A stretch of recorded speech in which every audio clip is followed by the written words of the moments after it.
जी गुरुदेव, आपके चरणों में कोटि कोटि प्रणाम। राधे राधे। महर्षि, कर्मण्येवाधिकारस्ते मां फलेषु कदाचन। बिना फल के इच्छा के कर्म कैसे संभव है? क्योंकि जब इसलिए तुम्हें असंभव लग रहा है क्योंकि तुमने अपने को देह मान लिया है ना। देखो, मान्यता अगर एक हासिल भी चूक जाए तो सवाल पूरा हल नहीं होगा। जब स्कूल में पढ़ते थे तो हासिल लगाया जाता था ना सवाल में, तो अगर एक हासिल चूक जाए तो सवाल हल नहीं होगा। अगर एक प्लस या माइनस चूक जाए तो सवाल हल नहीं होगा। बस यहां समझना, सवाल हमारी गलत यहीं से हुआ है। तपते जीव भयो संसारी, छूटी न ग्रंथ न भयो सुखारी। कब से? जब से इस शरीर को मैं मान लिया। इस शरीर को मैं मानने पर कभी निष्काम नहीं हुआ जा सकता, कभी भी, क्योंकि कामना का पुतला है। एक कामना पूर्ण हुई, फिर दूसरी कामना, फिर तीसरी कामना। भगवान वहां बंधन मुक्त होने के लिए कह रहे हैं, कर्मण्येवाधिकारस्ते मां फलेषु कदाचन। जैसे हम इस कर्म से अच्छे कर्म करते हैं तो सुख आता है, और बुरे कर्म करते हैं तो दुख आता है, और दोनों कर्म हो ही जाते हैं। ऐसा नहीं किसी से अच्छा ही अच्छा होता रहे, किसी से बुरा ही बुरा होता रहे, क्योंकि ये शरीर बना है, जाने अनजाने में कुछ न कुछ बुरा हो जाता है और कुछ पुण्य हो जाता है, सुख हो जाता है। तो ये दोनों ही तो हमारे बंधन के कारण है। स्थायी तो ना सुख है और ना दुख है। आगमा पाइनो अनित्यास, ये आने जाने वाले नाशवान है। तो हमको अब ऐसी कोई गति प्राप्त करनी है जो सुख दुख से ऊपर है। अखंड प्रसन्नता, अखंड आनंद, असीम सुख, वो है श्री भगवान। अगर भक्ति से चले तो है भगवान, भगवान का नाम, भगवान का रूप, भगवान की लीला, भगवान का धाम। और भगवान के लिए हम जो कर्म करते हैं, बड़ी अपार सामर्थ्य आ जाएगी इसी कर्म में। भगवान, उसका बड़ा गुप्त रहस्य है। कर्मण्येवाधिकारस्ते मां फलेषु कदाचन। तुम फल की इच्छा ना रखो, बस फल तो मिलेगा ही मिलेगा। खेती में बीज बोया है तो फल दे के ही रहेगा, अगर नष्ट ना हो जाए तो। बीच में कर्म चल रहा है, अगर कोई अपराध बन गया तो बात अलग की है, नहीं तो फल दे के ही रहेगा। तुम फल की अगर इच्छा नहीं करोगे तो तुम्हें स्थिति प्राप्त हो जाएगी। सुख दुखे समय कृत्वा लाभा लाभो जया जयो। सुख दुख में समान भाव, लाभ हानि में समान भाव, और जय पराजय में समान भाव। कोई भी द्वंद्व तुम्हें दुखी नहीं कर पाएगा। और जब हम फल की इच्छा रखते हैं कि अब हम जीत ही जाएं, तो अभ्यास में कमी होगी तो हार जाओगे।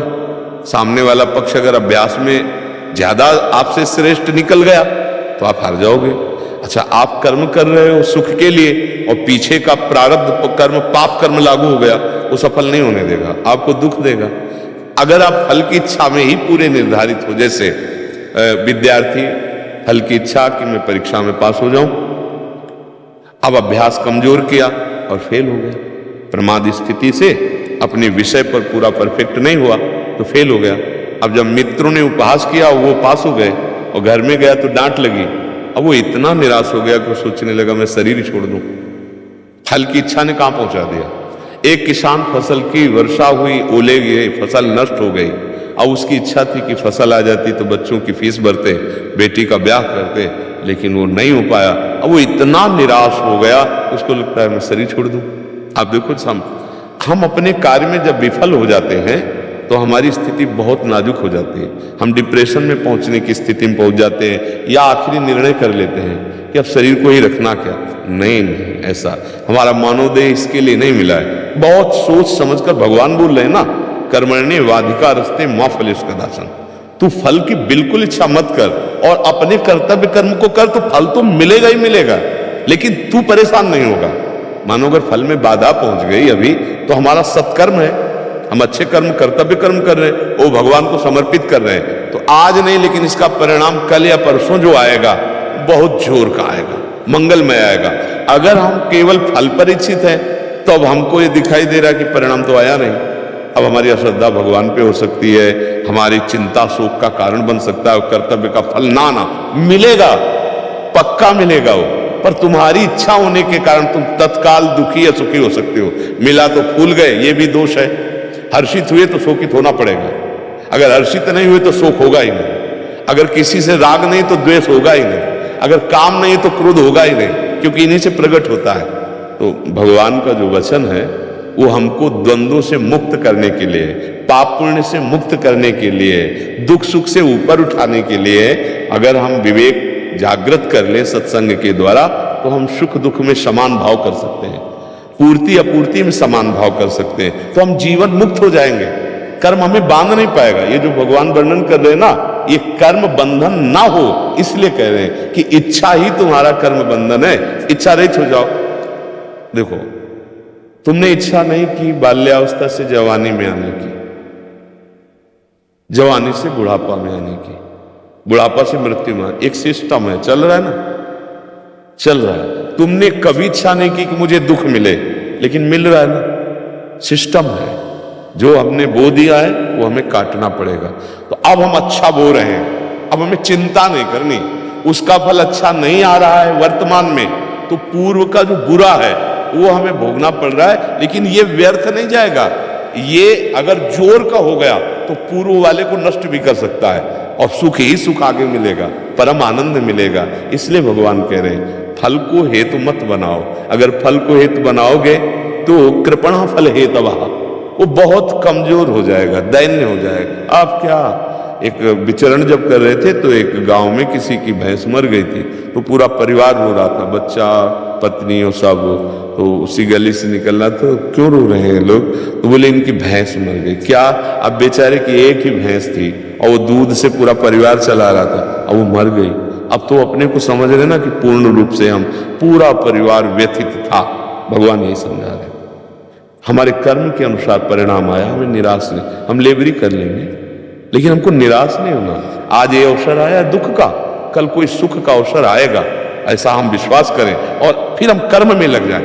मान लो मेहनत करने लगे तो 500 रुपया मिलता है लेबरी में, तो हमारा परिवार चल जाएगा।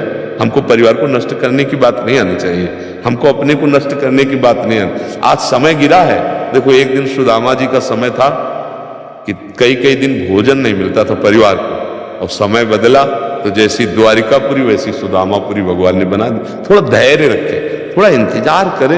एकदम अगर हम फल पर दृष्टि रखेंगे तो इंतजार नहीं करेंगे, हम जीत ही जाएं, प्रयास तो यही रहता है, पर थोड़ी गुंजाइश रखें कि अगर हम हार गए तो अगली बार अभ्यास करेंगे। अगर हम केवल जीतने का ही, हार की सोचा ही नहीं है, तो फिर हम जब हार जाएंगे तो बहुत निराश हो जाएंगे। और जो संसार क्या है, बस जीत पर ही लक्ष्य रखता है, सुख पर ही लक्ष्य रखता है, उन्नति पर ही लक्ष्य रखता है, और ये जानता नहीं कि पीछे के कर्म जो हमारे हैं वो उन्नति और जीत और सुख तीनों में बाधा पहुंचा देंगे। तो हमको मजबूत रहना है। जैसे युद्ध में जाया जाता है ना, कुश्ती में जाया जाता है, तो 99% तो जीतने की आशा होती है, पर 1% ये भी होता है कि हो सकता है कि हमको परास्त कर दे। देखो, अर्जुन को कह रहे हैं कि देखो, जीते तो स्वर्ग का सुख भूमि का सुख मिलेगा, और अगर हारे मरे तो स्वर्ग को जाओगे। रास्ता रखा, भगवान होते हुए भी उनको कह रहे कि यदि तू जीत गया तो भूमि सुख, अगर हार गया, मारा गया, तो तू स्वर्ग सुख पाएगा। दोनों में तेरे को लाभ है। अगर युद्ध नहीं करेगा तो तेरी निंदा होगी, प्रकृति जबरदस्ती तेरे से करवा ले। कर्म के बिना कोई रह नहीं सकता। तो हमें अपना कर्तव्य कर्म करना, हिम्मत ये रखनी है कि जो होगा देखा जाएगा। परिणाम में यदि हम हारते हैं तो बराबर हार नहीं आएगी, क्योंकि बराबर सुख नहीं आता, बराबर जीत नहीं होती किसी की भी।